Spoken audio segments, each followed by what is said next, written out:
Xullas, men oyijonimni xursand qilish uchun syurpriz tayyorlaganman. Hozir ularga tanlov imkoniyatini beraman. Ya'ni qog'ozga ikkita narsa yozaman. O'sha syurprizni tanlasalar, demak o'sha narsani bajaraman. Mana ikkitasini yozdim. Albatta syurprizim bu Turkiya. Chunki oyim ham Turkiyaga borish xohlaydilar.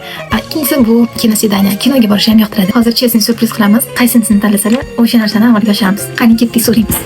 Oyi, mana ikkalasidan bittasini hozir tanlaysiz. Faqat chesni bo'ladi. Tanlagan narsangizni men amalga oshiraman. Bu yerda ikkita narsa yozilgan. Tipa syurpriz. Хорошо? Taning. Точнее, boshqa bo'lmaydi. Xo'p, qarang.